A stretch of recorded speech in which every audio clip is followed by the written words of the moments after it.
Live from New Delhi, this is DD India, India's voice to the world. You're watching News Hour. I'm Mark Lin. Namaskar. Coming up in the next hour. Prime Minister Narendra Modi unveils historic rail link in Jammu and Kashmir. It features the world's highest bridge and India's first cable-stayed rail bridge. PM Modi applauds Canada's new leadership, sets the stage for strengthened ties ahead of G7 summit. India's central bank slashes repo rate to 5.5%. It's the third consecutive cut to spur economic growth this year. EU backs International Criminal Court amid US sanctions on judges over cases against Israeli Prime Minister Netanyahu and US war crimes in Afghanistan. Bangladesh's national elections set for April 2026, announces interim leader Mohammad Yunus.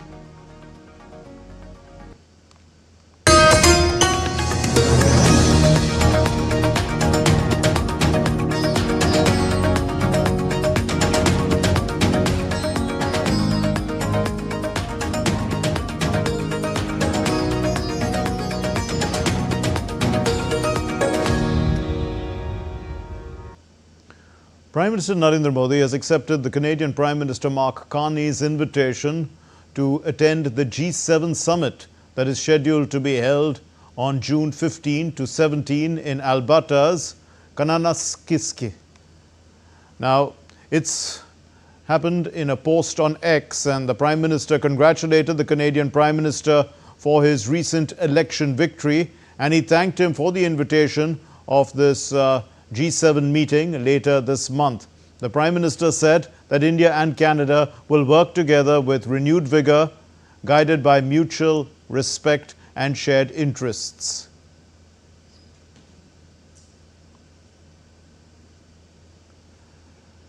Under Jammu and Kashmir's Golden Dawn, Prime Minister Narendra Modi unveiled the Udhampur-Srinagar-Baramulla rail link on Friday, with the world's highest railway bridge and India's first cable-stayed rail marvel. Flagging off Vande Bharat trains, he ignited a new era of connectivity. Let's look at this report.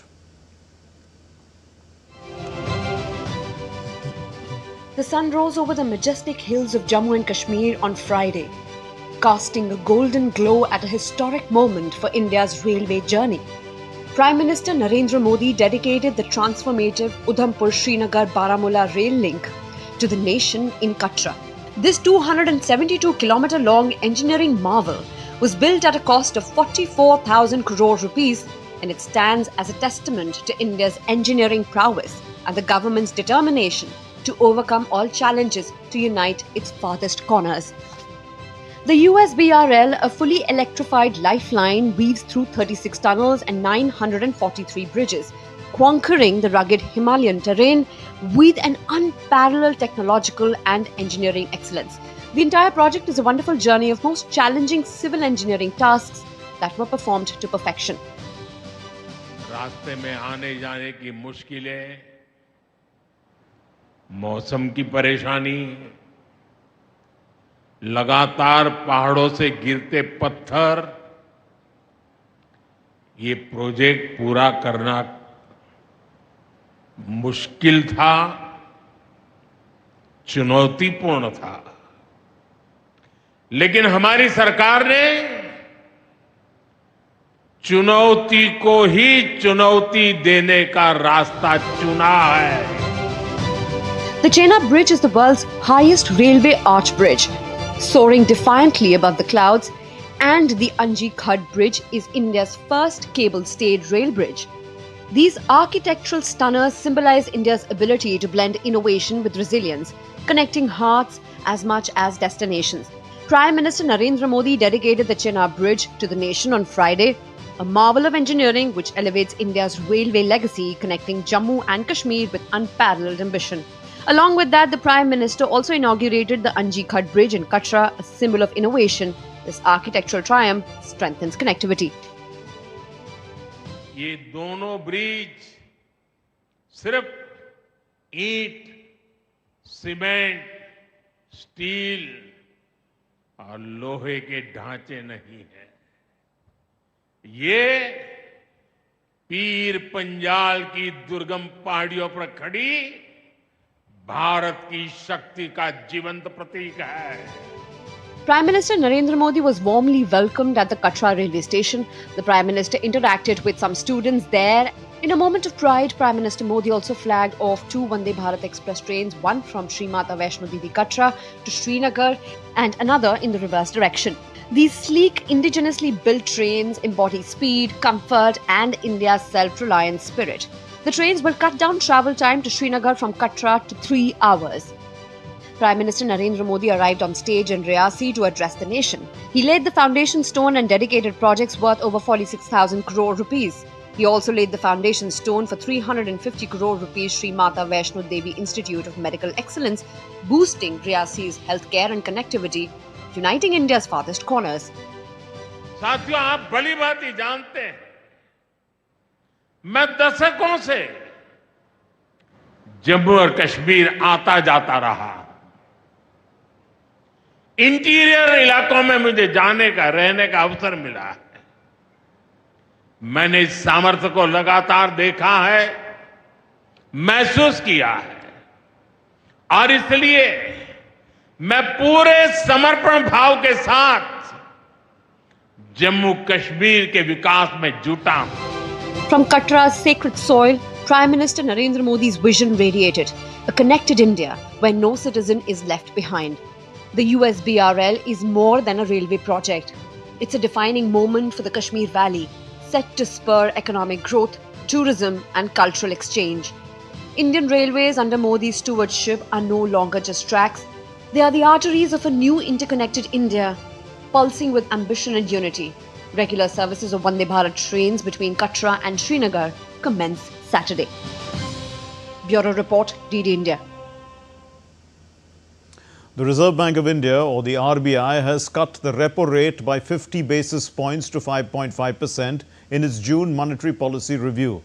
This marks the third consecutive rate cut in 2025 and is aimed at boosting economic growth while inflation remains under control. Let's look at this report.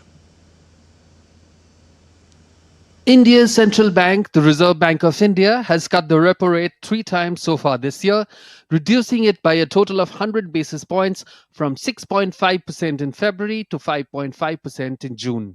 The RBI also lowered its inflation projection for fiscal 2025-26 to 3.7%, citing moderating trends of food prices and global commodities. The MPC decided to reduce, which is widely expected, the policy repo rate under the liquidity adjustment facility by 50 basis points to 5.5%. This is with immediate effect. Consequently, the standing deposit facility rate, which is the STF rate, shall stand adjusted to 5.25%.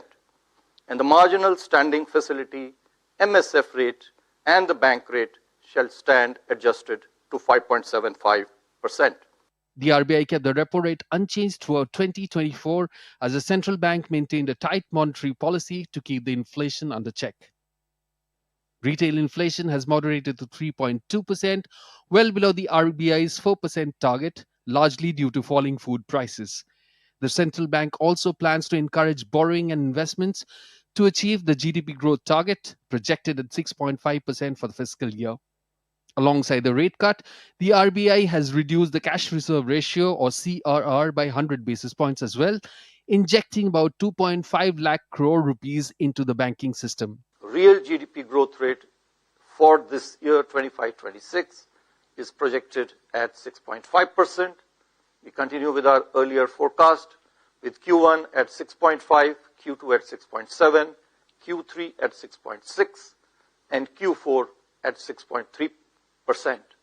The RBI now has changed its stance from accommodative to neutral, signaling a more balanced approach to the monetary policy. The central bank's move indicates strong macroeconomic fundamentals of India and signals the monetary policy is flexible to meet the economy's growth targets.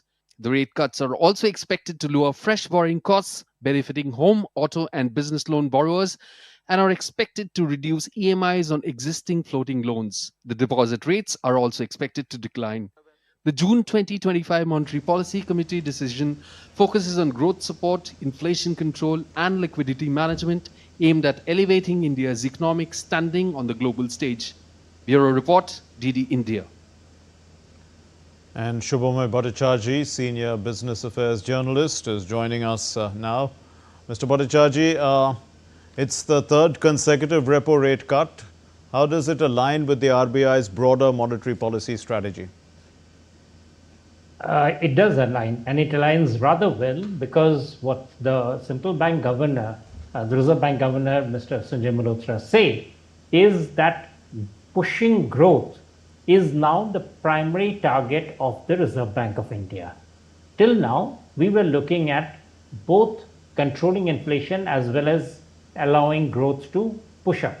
Now, with inflation for the year targeted at 3.7%, it's fairly clear now that the RBI has enough space to push for growth to come up in this year. The target is at 6.5%, and you know, right, RBI's marksmanship has been extremely good. I've been noticing that over the several years. RBI's numbers usually come out trumps at the end. Right. So definitely RBI is clear that it is that whatever it does now will be to push growth when the inflation conditions are benign. Yes. Mr. Bhattacharjee, also a large increase of money supply. It's going to impact inflation, isn't it? Do you think there's enough competition and supply to keep inflation in check? That's an interesting point. So what happens is that this year, if we look at the global markets, we don't expect exports to really boom. The impact of the tariffs, the Trump tariffs, is creating a huge problem in the global market, and it's not within our control. It's also not within our control as to what happens in the geostrategic pressure points, the Russia-Ukraine war, the Israel-Gaza dispute, and there could be any others coming up. These all make it very difficult for Indian business to try to look at global markets as areas where they can expand their operations. So what happens? The government has, of course, been pushing investment for the past several years. In fact, that is coming out of COVID. That was a very strong movement by the government. Now, the government, obviously, and the RBI is looking at pushing consumption. And when you're trying to push consumption, especially at the lower end of the pyramid, cash, and I don't mean just cash as in currency notes, but cash even as UPI data points, both become very significant, essentially giving more purchasing power to the lower middle class people to be able to borrow more, to consume more. And with rate of interest coming down, that is the strategy. Mr. Bhattacharjee, you did mention a few of the external factors that could, have an adverse impact. But could these also be challenges that could help India maintain a high growth trajectory? Because there's a lot of investment now that's likely to come in. And India is the fastest growing economy. Investment may be coming in from outside as well. So there are opportunities for India here. That's right. Our weakness still remains a private investment. That has not really picked up, and the finance minister herself has talked about this, the fact that private investment has been sluggish. Government investment has been very strong. So now the drivers of the economy have to be the government investment, which is already there, and private consumption. And to make that happen, obviously, as you're talking about investments that are coming from abroad into different sectors, would make a tremendous impact. So there are a large number of investments that are coming in. But to keep those investors interested, you have to ensure that the consumption basket, the pace of consumption, starts looking up impressively. And that is the key which the RBI governor, the Monetary Policy Committee basically looked at in their deliberations this time. We leave it there. Thank you very much, Mr. Shubhomay Bhattacharjee. Thank you for joining us and unpacking that for us. Now, still to come here on DD India News Hour. Prime Minister Narendra Modi reiterates India's strong stand against terror and a vision also for a transformed Jammu and Kashmir in a stern message to Pakistan. Taiwan reports increased Chinese military activity near its territorial waters. The Donald Trump versus Elon Musk feud escalates, with each making sharp social media attacks and also financial threats.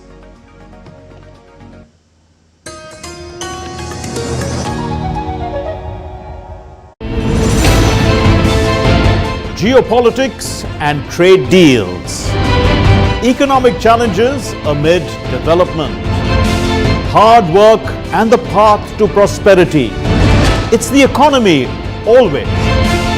Between walkers, money is what money does and says. Supply creates its own demand. Between the bulls pulls and bears tears. When supply chains globalization and India rises to the podium. We'll get you centered with the Economic Brief at 8 p.m. every Thursday on DD India.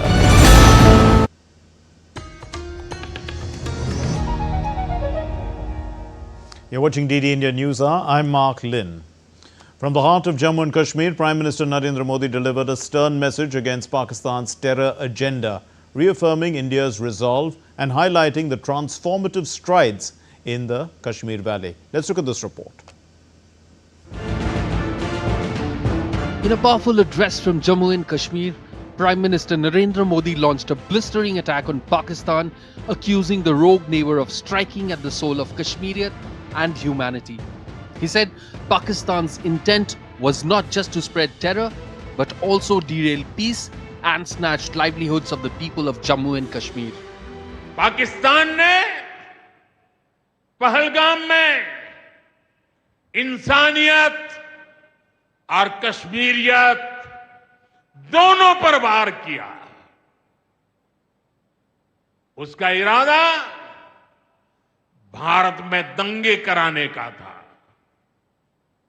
उसका इरादा कश्मीर के मेहनतकश लोगों की कमाई को रोकना था। Highlighting the success of Operation Sindoor, Prime Minister Modi revealed that terror hideouts nurtured by Pakistan were demolished in minutes, turning years of destruction into rubble.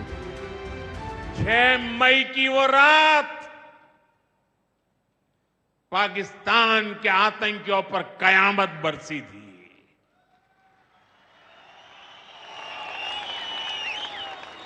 अब पाकिस्तान कभी भी ऑपरेशन सिंदूर का नाम सुनेगा तो उसे अपनी शर्मनाक शिकस्त याद आएगी।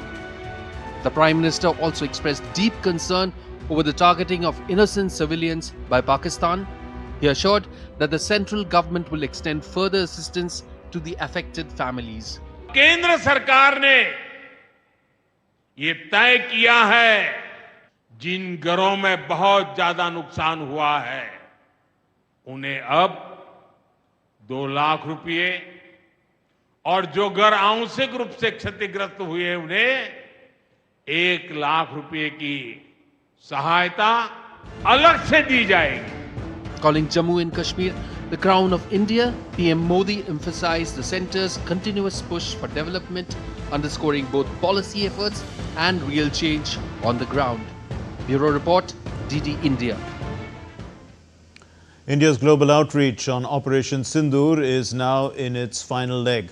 Out of the 7 multi-party delegations carrying the message of India's principled and resolute stand against terrorism, 5 delegations have now returned after concluding their successful visit to respective countries.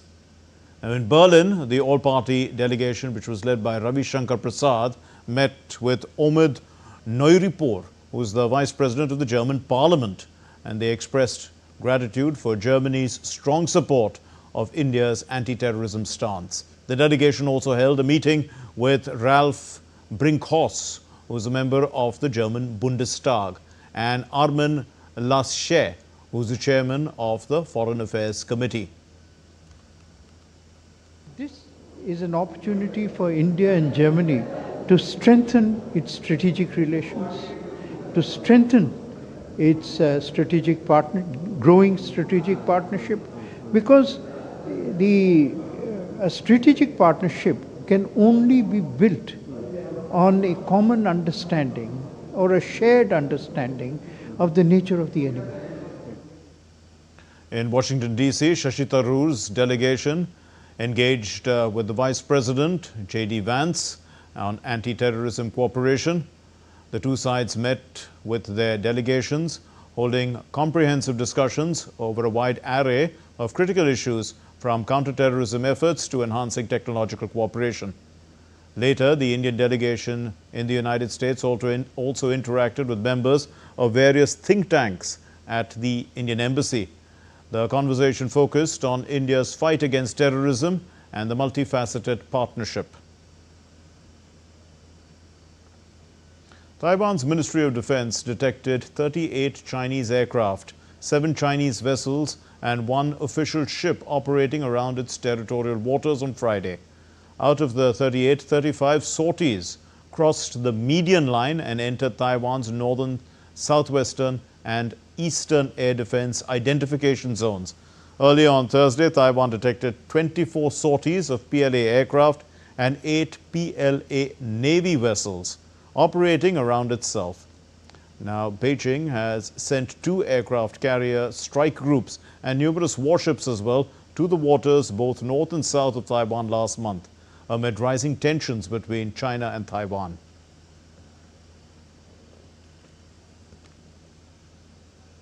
The United States' President Donald Trump spoke to the Chinese President Xi Jinping as the two countries continue to clash over trade relations.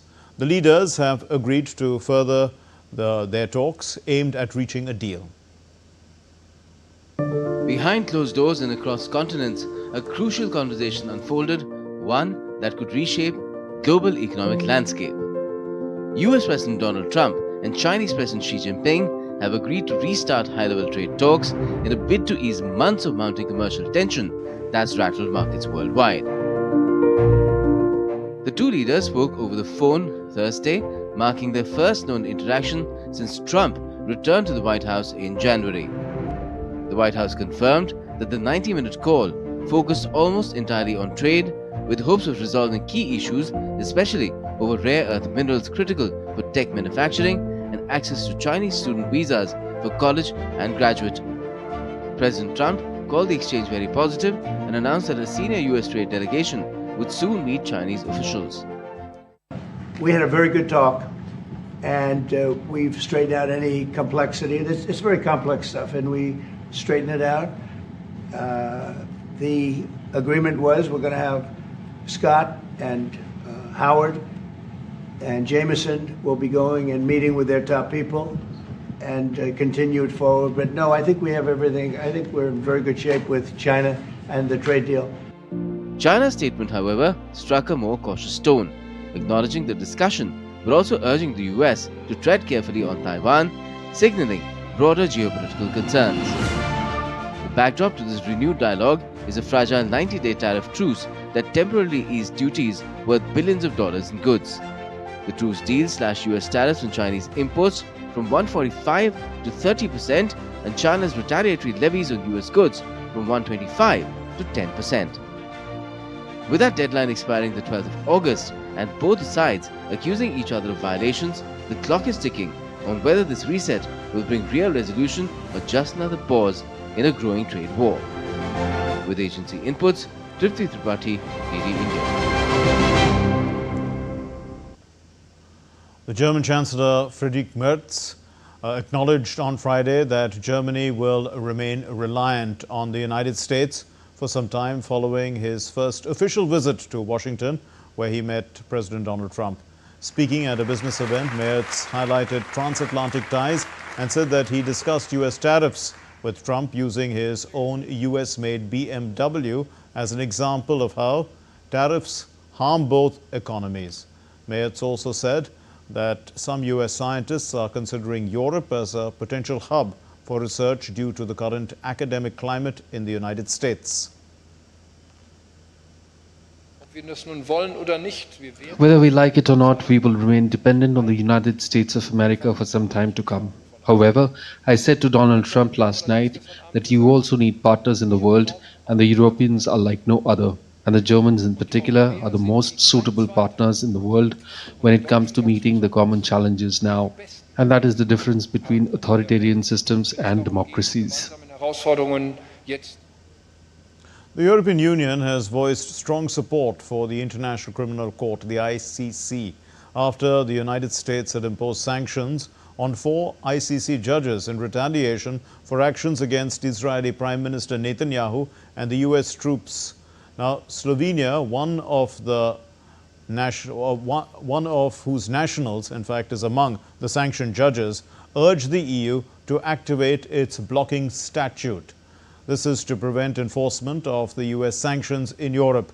The statute has previously been used to shield European firms from US sanctions related to Cuba and Iran. The Commission fully supports the International Criminal Court and its officials that this court holds perpetrators of the world's gravest crimes to account and gives victims a voice. It must be free to act without pressure. We will always stand for global justice and the respect of international law. The Kremlin said on Friday that the war in Ukraine was an existential question for Russia after the US President Donald Trump likened it to a playground fight. Kremlin spokesperson Dmitry Peskov said that for Russia, this is an existential question, a question of its national interest. The US president may have his own point of view on what is happening, but for us, it is an essential question. It's a question of our national interest. It's a question of our security and our future and our children's future and the future of our country. That is why a special military operation is being carried out after all the possibilities for settling the problems by political and diplomatic means have been exhausted. Russia's defense ministry said on Friday that it launched a large-scale strike on military targets in Ukraine overnight, calling it a response to recent terrorist acts by Kiev. The strikes followed a warning from the Russian President Vladimir Putin, relayed through the US President Donald Trump, vowing retaliation after Ukrainian drones damaged Russian strategic bombers. Now, Moscow blamed Ukraine for a weekend bombing of the railway bridge in western Russia that killed 7 and injured over 150, as well as attacks on Russian nuclear-capable bombers. Meanwhile, the Ukrainian President Volodymyr Zelensky on Friday urged the US, Europe and other allies to increase pressure on Russia after a massive missile and drone assault struck Ukraine on Friday. The attack, which included over 400 drones and 40 missiles, killed 3 people in Kiev and caused explosions nationwide. During the night, more than 400 strike drones, more than 40 missiles, including ballistic ones, were launched. Russian strikes damaged residential buildings in Kyiv city infrastructure. In Lutsk, Volyn region, they destroyed an ordinary hotel where Ukrainian athletes stayed. The US President Donald Trump's administration on Friday urged the Supreme Court to allow it to dismantle the Department of Education, aiming to shift control of school policy almost entirely to states and local boards. The move is part of Trump's broader agenda to shrink the federal government's role, a long-standing goal among US conservatives. The Department of Education, established in 1979, oversees more than 130,000 schools. Now, if approved, the move would restructure US education governance, potentially changing how national standards and programs are implemented. The simmering tension between the United States' President Donald Trump and the tech billionaire Elon Musk exploded into a public brawl filled with personal attacks and also financial threats.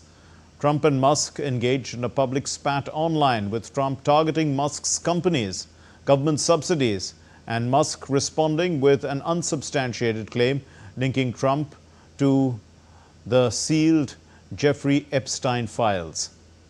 Trump lashed out against Elon Musk, saying that he was disappointed by the billionaire's public opposition to the sweeping tax cut and spending bill. In response, Musk published a string of posts. Disappointed because Elon knew the inner workings of this bill better than almost anybody sitting here, better than you people. He knew everything about it. He had no problem with it. All of a sudden he had a problem, and he only developed the problem when he found out that we're going to have to cut the EV mandate, because that's billions and billions of dollars, and it really is unfair. In response, Musk published a string of posts denying Trump's statement that he knew the inner workings of the agenda bill, and he claimed that without him, Trump would have lost the election. The public feud comes after Musk last week officially left his government post, where he was tasked with rooting out excessive spending through Doge. Let's take a look at other stories making news around the world. The Damascus Opera House is seeking to drop its Assad-like name following the overthrow of President Bashar al-Assad on December 8. Formerly known as Dar al-Assad for Culture and Arts, the institution is waiting for an official decree from the Ministry of Culture to adopt a new name.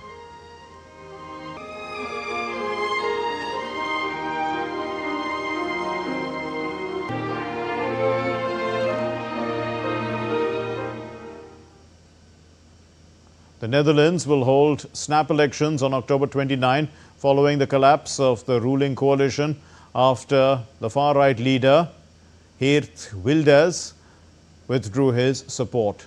The Interior Minister Judith Uyttermark announced the election date on social media amid growing political uncertainty.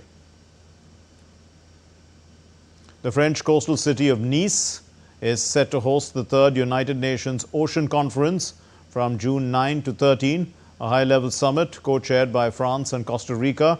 The conference aims to address the urgent need for ocean conservation and sustainable use, building upon previous UN summits. Still to come here on DD India Newshour, we'll discuss Prime Minister Narendra Modi's massive infrastructure push in Jammu and Kashmir. A Delhi court has extended the judicial custody of Tahavur Rana till the 9th of next month.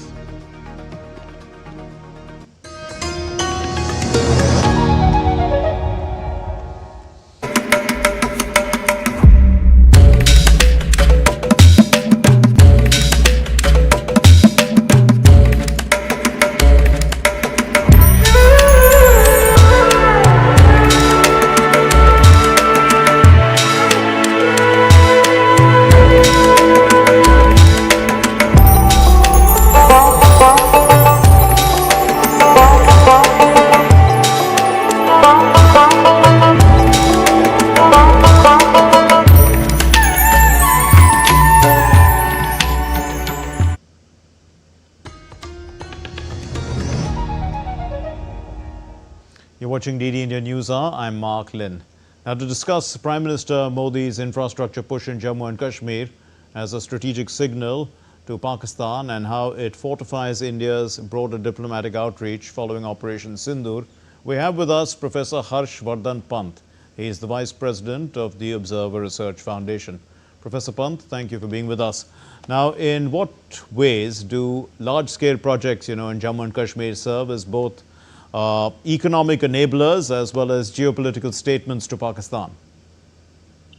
Mark, I think in some fundamental ways, this is a transformative moment in India's relationship with the world when it comes to the Kashmir issue, because what India is messaging from Kashmir, that not only Kashmir has always been and will continue to be an integral part of India, but also all the questions that had been raised in the past about alienation, about this miscommunication, about a lack of connection with Kashmir, those questions are being answered once and for all. India is shaping not only the landscape of Kashmir by bringing in these big ticket projects, but also shaping that larger narrative of how as India's development moves ahead, Kashmir will also have or Kashmir will also benefit from India's economic growth story. Something that India's critics had in the past pointed out that, look,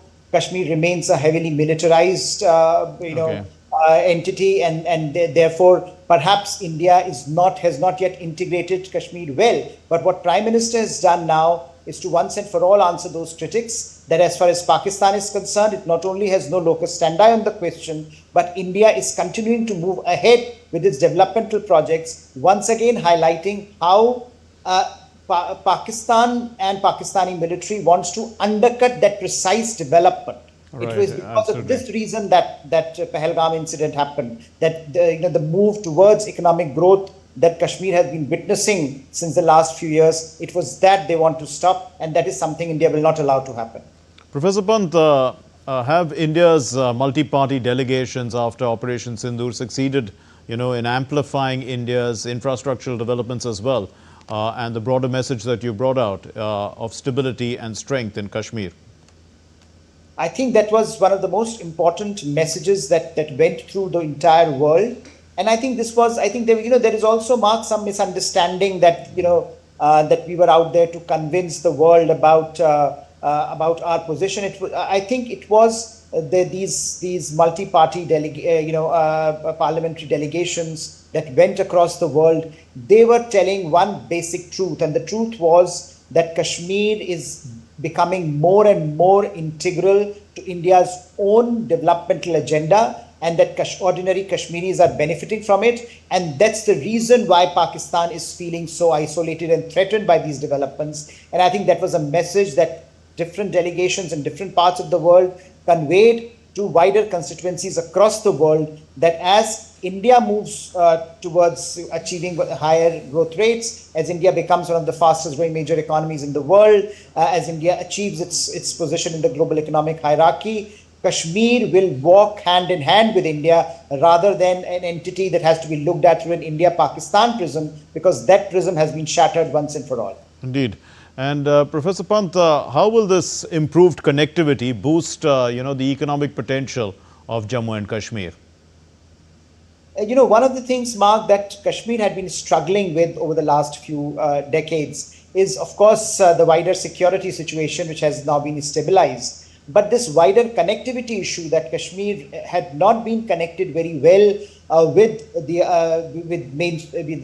India, and in some ways, this idea that somehow Kashmir is outside, India's economic horizons, because of course there is, there is political instability, there is militancy, etc.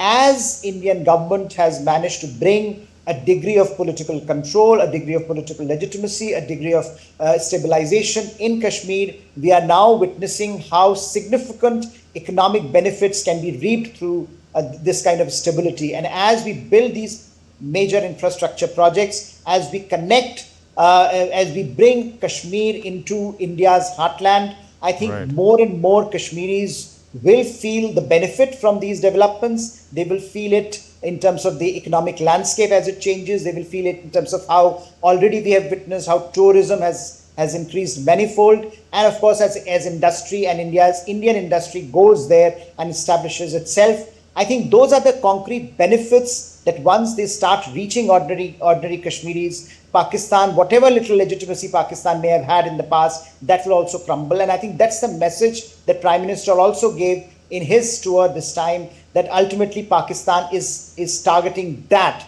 and that India cannot allow, that Kashmir cannot allow, that ordinary Kashmiris should not allow, because in the larger growth story of India lies the wider economic growth story of Kashmir. And I think that's a message that is now well understood, and that's a message that reverberates through these multi-domain mega infrastructure projects. Right. You talk about mega infrastructure projects. There's the vision also of self-reliance and resilience, associated with them. To what extent is this also stated emphatically, by the building of these technical marvels, the Chenab Bridge, as well as the Anji Khad Bridge? I think, it's very clear that, look, for a very long time, large part of the world has been mesmerized by what China has been doing, right? And building mega projects, building, putting in big infrastructure projects in place. I think increasingly what India is showcasing to the world, that India is achieving similar, if not greater feat in terms of what it can accomplish, Indian industry, Indian engineering skills, and Indian commitment to bringing last mile delivery to ordinary Indians. That is where Indian projects are being showcased the way they are being, that this is about a self-reliant India, an India that can do these mega projects on its own, but this is also being done in a democratic setup. China had been doing this in an authoritarian setup, but here is India that is trying to reach out to the last person and those areas which remain vulnerable, whether to natural disasters or to militancy. There India is trying to make a difference by reaching to those people who for decades have been left out of India's economic growth story. And I think that's in some ways is a very reassuring message, both to many Indians who want to be connected to India's growth story directly, but also to the rest of the world that sees a democratic India, self-reliant India, managing these mega projects on its own, effectively reaching the last mile, procuring last mile delivery as a manifestation of what can happen when a nation decides to come together and a nation decides to become self-reliant in critical infrastructure. Professor Pant, could India's investment in infrastructure also serve as a deterrent to cross-border terrorism in some way? I think the biggest deterrent mark would come because of the way these infrastructure projects would link people to the Indian growth story. And I think once that happens, we will see a dramatic shift. For example, what happened this time in Pahalgam was extraordinary. That the locals, after the terror attack that happened, the local population in Pahalgam spoke in one voice that this is unacceptable, that this cannot continue. And that was a message that reverberated, that was a message that perhaps also shook Pakistan, because Pakistan had always expected support in some ways, whether explicit or implicit, towards its actions. And this time we saw after the brutal massacre, a reassuring message from the local population that because we are now reaping the benefits, economic benefits, because we are now part of Indian growth story, this is something that cannot continue and Pakistan should mend its ways. And I think that's something that will happen more and more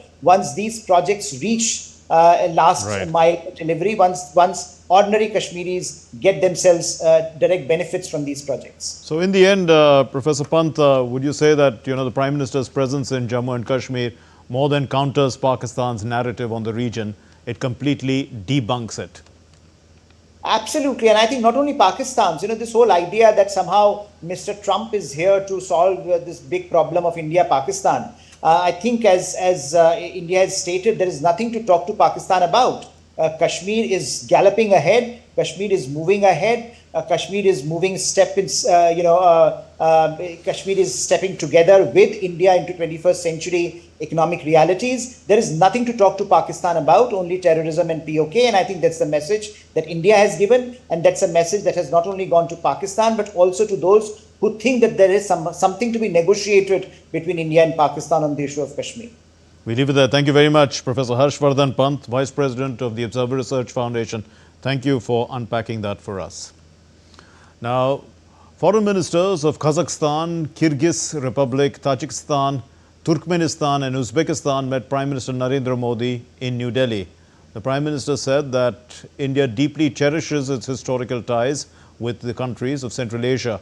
The Prime Minister also said that he looks forward to working together to further deepen cooperation in trade, connectivity, energy, fintech, food security, as well as health and mutual progress and prosperity. Now, the Prime Minister added that India stands firm and resolute in its collective fight against terrorism. Let's take a look at other stories making news. A Delhi court on Friday extended the judicial custody of the 26/11 Mumbai terror attack accused Tahavur Rana till the 9th of July. The Patiala House Court also directed Tihar jail authorities to submit a status report by Monday after Rana's counsel had raised concerns over his deteriorating health. India's Minister of State for Defence, Sanjay Seth, visited the Military College of Electronics and Mechanical Engineering at Secunderabad in the Indian state of Telangana. He also toured the newly established drone training lab, the Drone Alaya, and was briefed on the ongoing training and development activities. India's Home Minister Amit Shah inaugurated the Bharatiya Bhasha Anubag, or the Indian Languages section in New Delhi, calling it a milestone towards making administration free and foreign language influence, free from foreign language influence. Highlighting the importance of linguistic inclusivity, the minister said that true potential is realized when thinking, analysis and decision-making happen in one's mother tongue. Still to come here on DD India Newshour, Elon Musk's Starlink gets an India license. The Indian spinner Piyush Chawla announces his retirement from all forms of cricket. And Arsenal's Gabriel Magalhaes, he extends his contract with the club until 2029.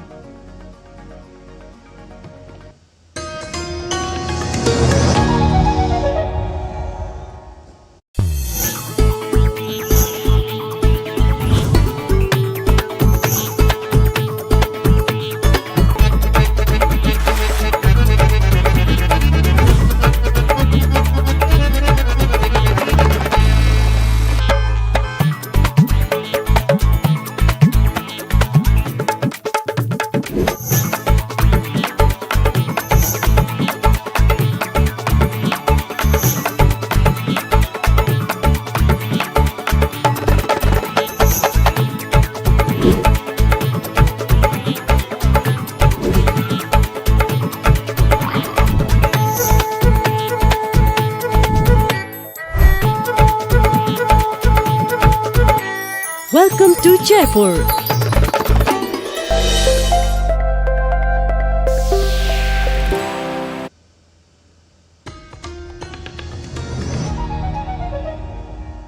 You're watching DD India Newshour. I'm Mark Lin. The Chief Advisor of the Interim Government of Bangladesh, Dr. Mohammed Yunus, has announced that the next national elections will be held in the first half of April of 2026. Yunus said that the government is taking necessary measures to create an environment conducive to elections in the country, and the Election Commission will provide a detailed roadmap for the elections at an appropriate time. He added that a major responsibility of this government is to hold an election in a clean, festive, peaceful and massively participatory atmosphere so that the country does not fall into a new crisis in the future. In 2024, Bangladesh was plunged into political turmoil as widespread protests swept through the nation, leading to the resignation of the Prime Minister Sheikh Hasina in August.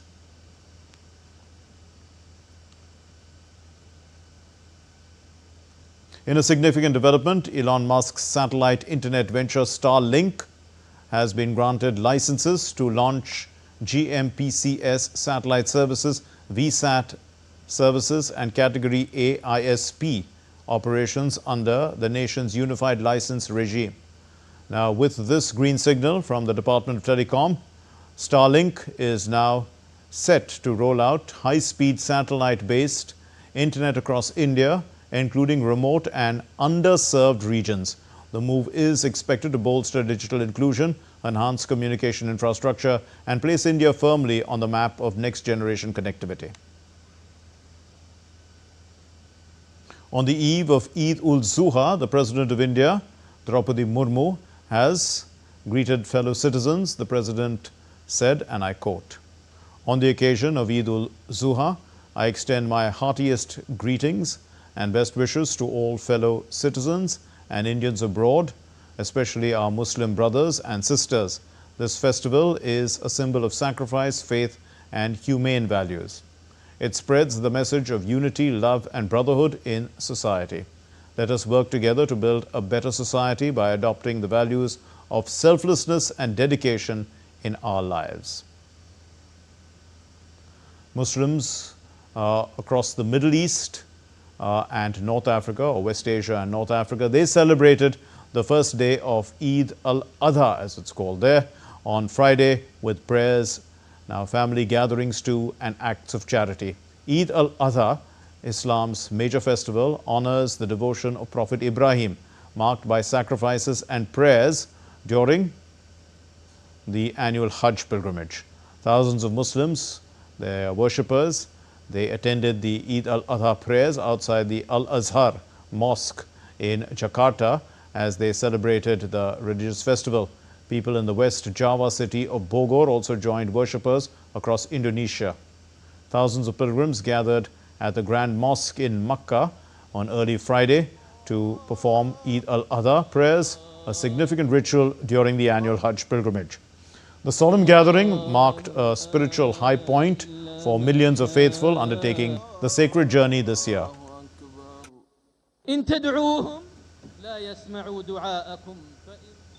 You're watching DD India News Hour.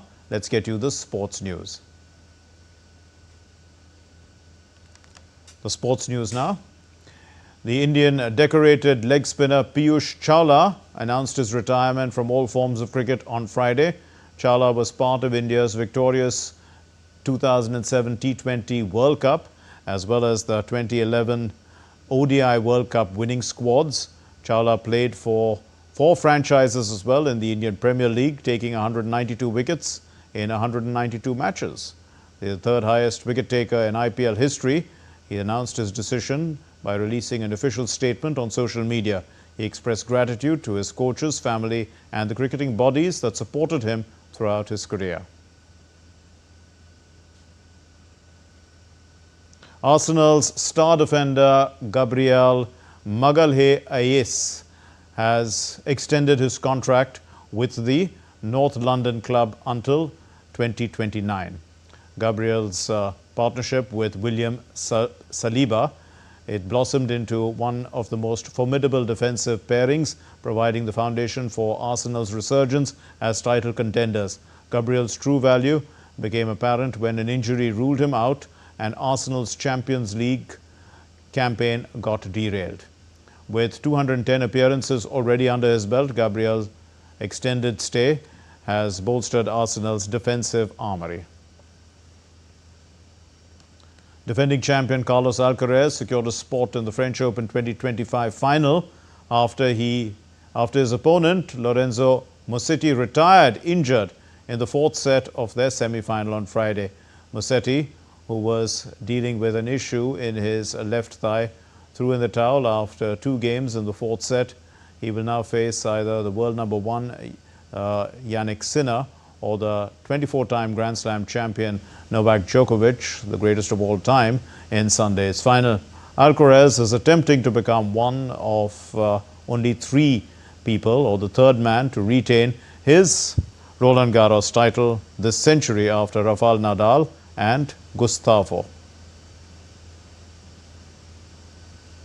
In a town in central Bosnia, the country's first women's rugby team is breaking stereotypes with hopes of a national league and even Olympic success. The country's most successful rugby club, Selic, it's established the women's team late last year, in fact in 2024.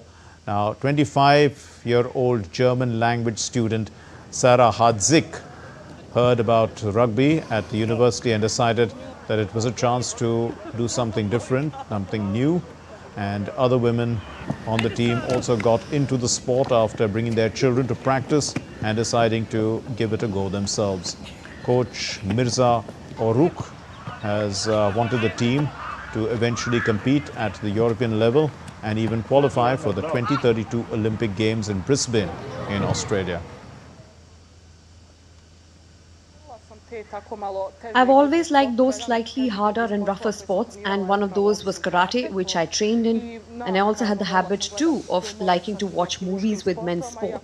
You know that there are prejudices. People say that karate and rugby, for example, are not sports for girls, they're only for men. So I decided to be one of the girls who will break those prejudices and stereotypes. Argentina edged past Chile in the FIFA World Cup 2026 qualifier in Santiago. Argentina's Julian Alvarez scored the only goal of the match to lead his team to a narrow 1-0 win. The result gave Argentina an unassailable lead in the CONMEBOL standings. Chile, in fact, remained at the bottom of the table with their World Cup dream potentially over as the top 6 teams qualify for the event. Argentina will face Colombia next, while Chile will lock horns with with Bolivia. And both matches are scheduled for June 10. That's all we have in this edition of DD India News Hour. Let's know your thoughts on the news of the day. For those of you on the go, get the latest news and updates from India and across the world on the DD India mobile app. The app is available on both Android and iOS platforms. Scan the QR code on the screen and download it now. We'll be back with more news as it breaks here on DD India. My name is Mark Lin. Thank you very much for watching DD India News Hour. Namaskar.